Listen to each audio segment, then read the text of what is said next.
Hi, so Jeff Allen here. I just saw your post about the kind of the analogy between the jazz and classical piano world and learning another language, and I thought it was really cool because I'm a musician and I was not a classical piano trained musician. I actually learned guitar first, and so I'm a guitar player, but not a classical. Well, I did learn classical after. But I kind of important to say this, and I'll explain a little bit. So I learned to actually play chords. You know, all no country western chords. I actually played in churches. Praise and worship songs. So it's all just chord stuff. Okay, right?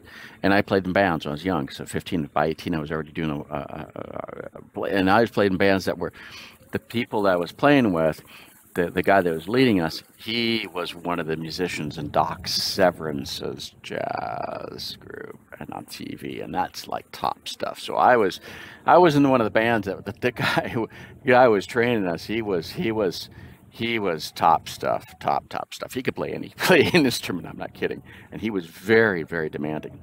So so we learned how to play when I was between 15 and 20. Boy, we were just no joking around here. And when we played stuff, we played concerts, 2,000 people, in front of 2,000. And you made sure that you could sing and play really well, or you don't play. Okay.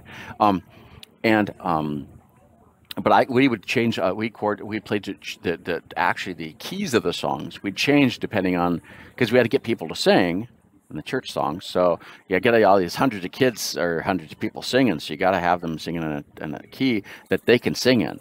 And if the key we are playing in doesn't correspond to actually what they're singing in, we change the key. And I'm not kidding. And so we had to be able to change keys all the time. So I learned how to do that. And all I knew was the chord names, okay? Which is what jazz players do. And then when I think in my final degree in my final year in college, I had a whole year of electives to take. I took all my electives. I took all the main course I had to do for the degree, got them all done in 3 years. In the fourth year, I had all these electives, which are just basically extra courses you want to do.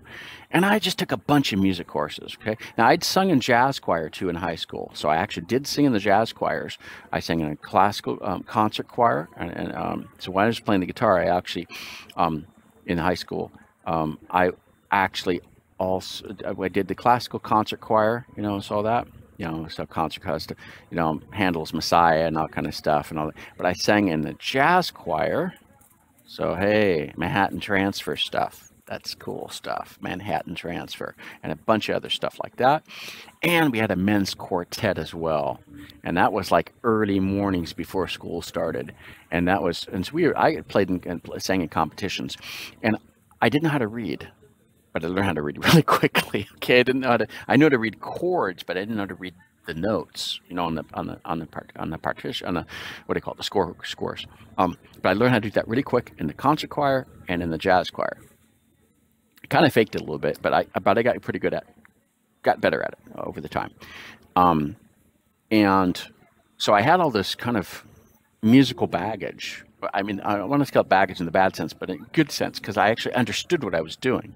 I understood all the chord stuff, whereas my friends, my peers, they didn't understand some of the stuff that I understood because they were thinking notes on the thing and they could maybe need the notes. But I was thinking where we are actually in the registers and stuff because I play guitar and I'm thinking all this stuff.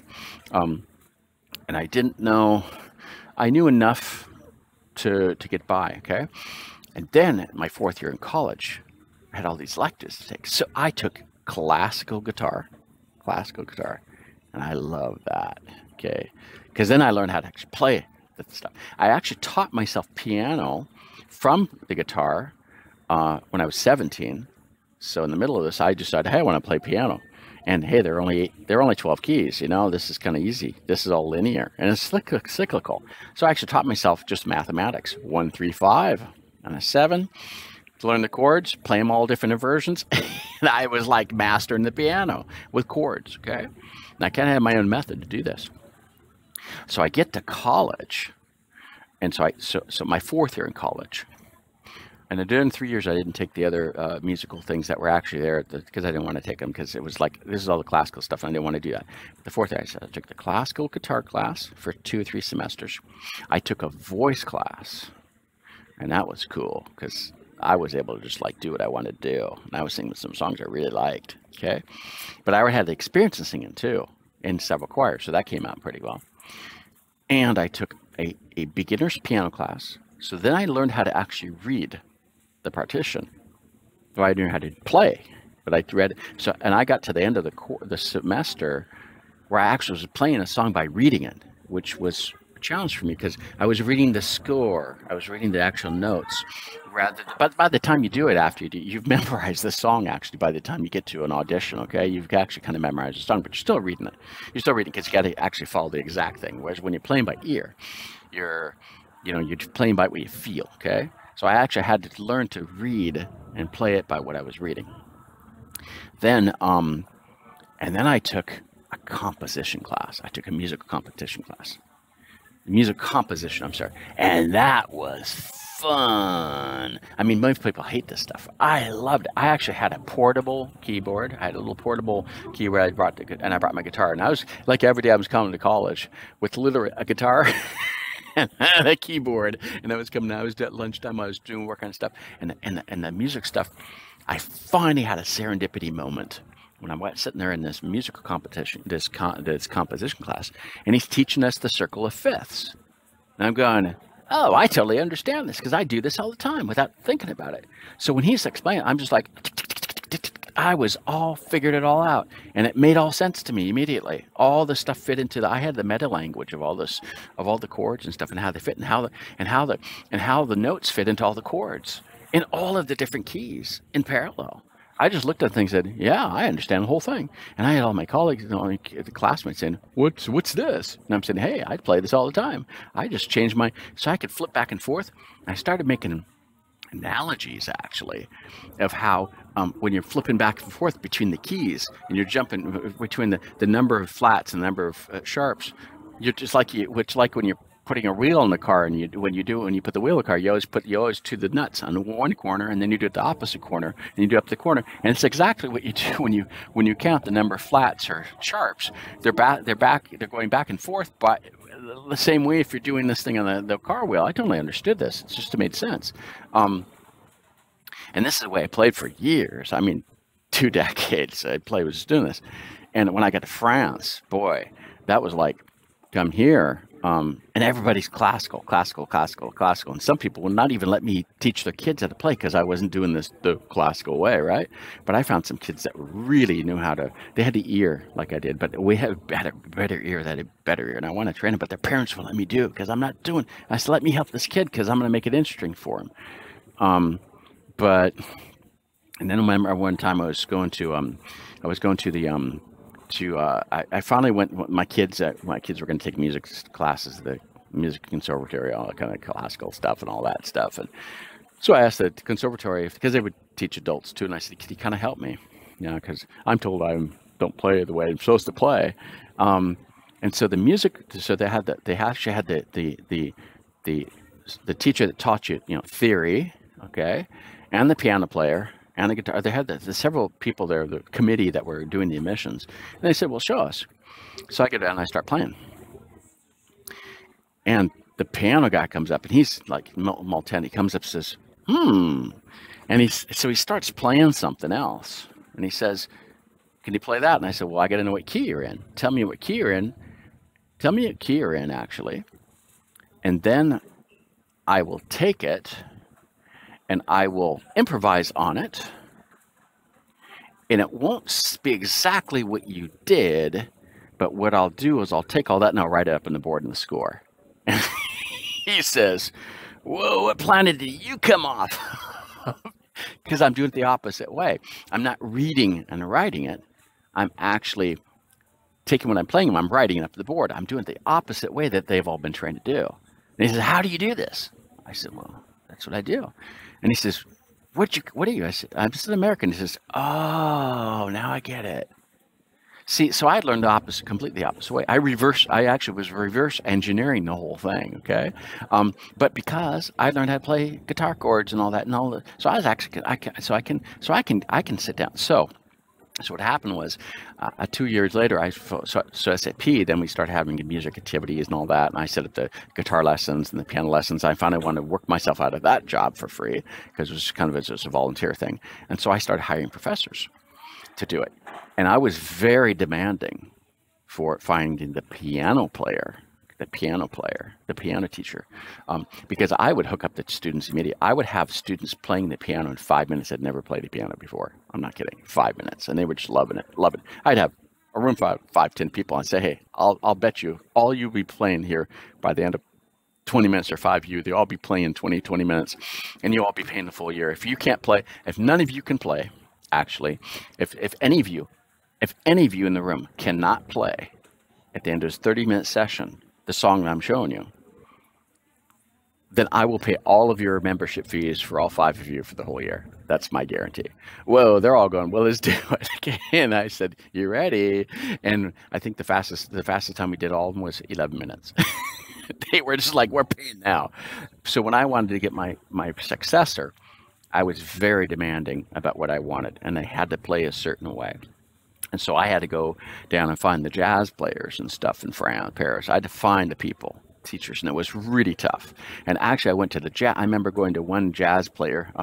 He had an introduction, so-called an introduction class for stuff, and they would teach him some jazz stuff. He's using the jazz method, and so he let me come to his introductory class, kind of get there, so watch how he's doing and all that stuff. And at the end, I said, "You're doing it wrong." And he says, "What?" And he says, "You're doing it wrong because you're expecting people to understand what the chord is right here, and you're trying to teach them stuff, but they don't understand what it is. So you got to teach them what it is first." And I actually told him how to do it. I showed him how to do it, and he says, but I can't do. I was like freaking him out. The guy that's supposed to be the best, the great guy you go to actually learn how to play intro. And you said, "You're doing it wrong because you're making it too complicated. You need to make it more simple. Then they'll learn fast." He's just like, "Wow, where did you learn this?" And I said, "Hey, man, I don't know."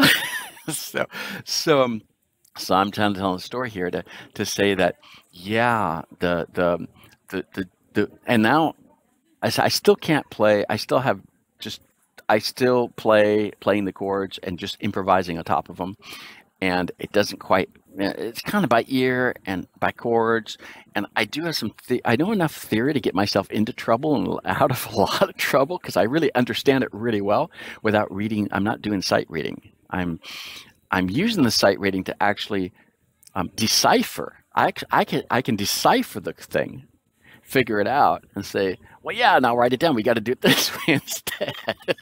And so I'm using the theory to actually, decrypt it, which, like the people who taught classically, they can't wrap their mind around that one, because it's like, why can't you play what you're reading?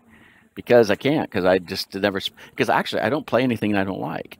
So I said, yeah, you guys are all told you got to play this song, right? You got to play this song, and you got to play this song, and you got to read that, and you got to do it. For me, writing a song is only so you have written evidence of what you already played, right? Musicians that played the Beatles and stuff, and Toto and all the songs I play. In the beginning, they didn't write it down. They're just playing, Then they get someone to actually write it down, right? And that becomes the archive. That's the copyright, right? But they're not how they play it. And you go to the different concerts, they're playing it different every time. They're not playing it. They're not reading it and playing it. They're playing it. And they're asking somebody to actually write it down for them so they can archive it, so they can copyright the thing and have it be sold. Okay, right? But what they're playing is the songs they're playing, how they feel it. And that's how you play. And so I said, that's what it is for me. And for me, I'm just using it. The written stuff, what I'm doing at the end is doing it like the guy that's writing down the thing, so we can, like the manuscript, and we can have it. But I'm going to play it. I play my songs differently every single time. I'm using the same method, but it's kind of different every time, depending on my feeling, and depending if I need to slow it down, I need to speed it up, I need to accent this a little bit, that I'm just doing like whatever. But I can actually know the theory too. And so this is, but because I only play songs that I know and I like, And I never play a song I don't like, okay? Because I don't like it. So I'm not going to play it, okay? So people say, you got to play this song. I said, I don't like it. Wake up, no, I don't like it. So I'm not going to play it. I'm not going to play things I don't like. And when people come to me with a song that you got to play this right now, I said, well, why? Why would I play something with people to sing if I don't know how to play it? No, you got to give it to me ahead of time. And I'll practice it. I'll get it right. I'll make it sound pretty close. Doesn't matter. And for me, it's to sing along with it. So it's just, so this whole thing, the music thing, is a wonderful example. I'm sorry I've had to take some time to explain it, but it's a really wonderful example because I actually explain to people that because I'm singing, my voice is one of the instruments, okay? So I'm a singer too. I'm actually a singer, and then I accompany songs with the piano or the guitar, okay? But what I'm doing, and even with the guitar, I can play fingerstyle or I can play chords. Well, I'm playing fingerstyle over the chords too, or I can play with the chords. And you got to go to my YouTube channel. You can hear the different stuff I'm playing. But I actually had lessons up how to learn how to do fingerstyle. But the thing here is that this is a great example of the difference between spoken language and written language, which are two different languages, right? For all of us, because spoken language is actually your first mother tongue. And then it's a mother tongue kids are talking, right? And then the written language is your learned language that you've learned at school, usually, right? So I do the same thing that, hey, my mother tongue is me playing improvising, and my written language, the code, is actually learning the scores for me to archive, to actually document what I've done, okay? So I do it in the same way as we do it in mother tongue, first language acquisition of learning a language. I do the same approach. You do it for your spoken first, and you do written afterwards. Whereas everyone else in the classical world, they've learned to write it first, and then you play it afterwards. But you play what's written. Well, that's not how it works. Actually, the musicians didn't do that when they learned it. When the original Handel didn't learn that way. He didn't do that. No, none of these guys did it. They all did it because they were doing the music part of it, and then they just wrote it afterwards. Okay, so we all think that it was actually done. No, it was done the other way, like a language. Okay, so this is the cool thing about it.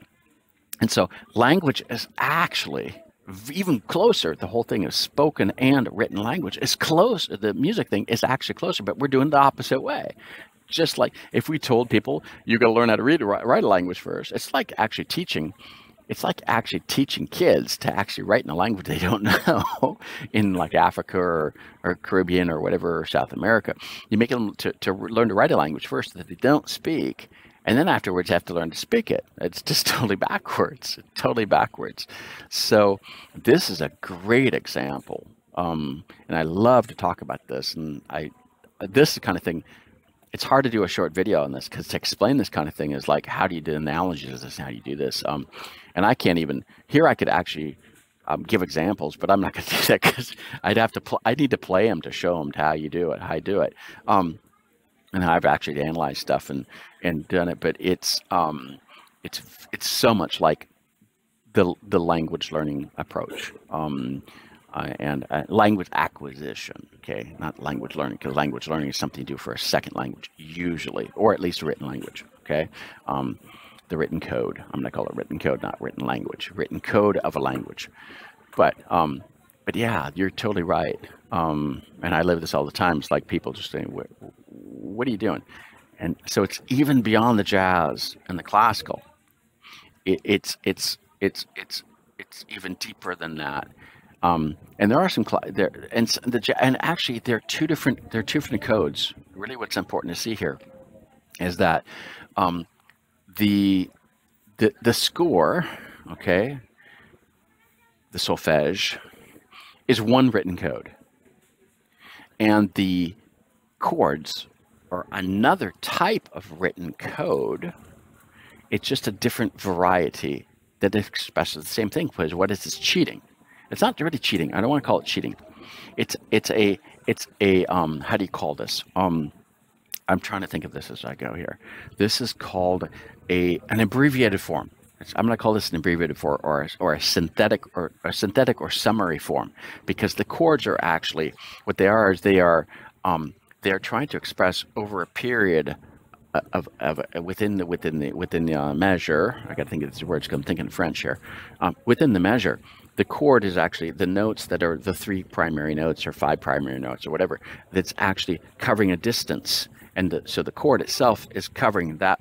You might actually see this in 1 or 2 measures, the chord being broken up, but the chord itself covers that whole distance. And so what you're doing when you're playing the chord is you're actually covering that distance, the time, and the vertical and the horizontal at the same time when you're playing a chord.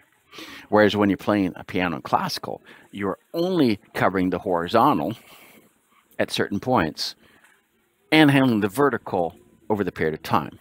So it's kind of, people that don't do new music, they don't quite understand what I'm saying here. But anybody that's got an understanding of both playing, they understand what chords are and they understand what the measures are, then they kind of that makes sense, yeah. And I could take everything and just break it down and I can show it all, but I'm not going to do it here. But maybe I need to do this, I need to make a class on this. Explain it. I was actually going to write a book. I was going to write a book on, a piano for dummies.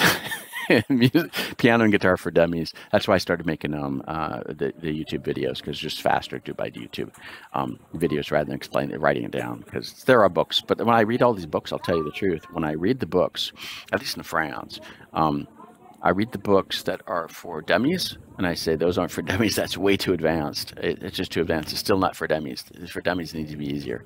So I've been thinking about writing these books for years. I mean, seriously, I've been thinking about doing this since 2012. Okay. We're 2022. It's been a decade, but I hired people to actually do the teaching, so I didn't have to do this. So I didn't have to write the book. I didn't have to write the things for students for the NRSAP Music Association or the Employees Association. I didn't want to have to do all this on top of what I was already doing for my job. So because that's volunteer. But yeah, so this is great. Sorry it took a little while. Only people that are really interested in music are going to understand this. And so maybe I'll try to do something a little more visual and more musical with it. But I actually do break it down in some of my videos. I should do this on the piano. I should go show it. Maybe I've actually done this on the piano already. I can see any of my videos I've already done. Have I shown this? I've not shown this. I've done this with one song, Happy Birthday. Actually, I've taught it, but I did it in French. The problem is I actually did it in French. There's actually a French video. I actually got it. I think, yeah, I even got this on a French video. Hey, I do have it up on my YouTube, but it's in another video but it's in French. But you got to probably put the subtitles. I'll turn the subtitles into French, so it'll translate them into English for you. Okay, if you don't know it's French. But what I should probably do is I need to make what I'll do, I think I'm going to do this. I need to hack this one. Okay, I need to really hack this one. What I need to do, because I don't think I've got the original video anymore, but I do have it on YouTube. I'll download the video from YouTube. I'll bring it into a video software. I'll split the audio and the video on it. I'll split the 2 tracks. I'll remove the French voice. And then what I'll do is I'll go through and explain in English when I see what I'm doing with my hands on the keyboard. And then we'll have an English version of it. That'll be faster than me have to actually go and do this on the piano, because I don't have a piano at home right now. So this would be a faster way to do it. Hey, so I'm showing you how I hack these things. I need to hack them. That shows you my how I improvise. I can't remember how I say improvisation. I can't remember how to say it in English. I'm sorry. That's a problem of living in France for so many years. But yeah, thanks for the great laugh. I love it. And thanks for giving me an opportunity to talk about it without any script. But I'm talking about something it's kind of in depth. It takes a little while to explain it, because I'm explaining theory without I'm trying to avoid using the theoretical terms, because I like to work with people that are beginners. And so I'm having to explain what I'll probably do is I'm going to make another video of this. I'm going to get the beginning, and then this will be the follow-up video. So I'm going to explain so I'm going to get the initial one, then I'll get people to come watch this when it gets more in depth. So because this one's gone longer than I expect. Well, it's not that gone longer. I knew that this was going to be complicated to explain, because it is.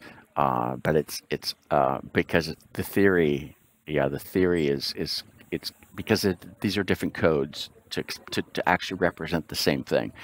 And musicians are actually doing the same thing.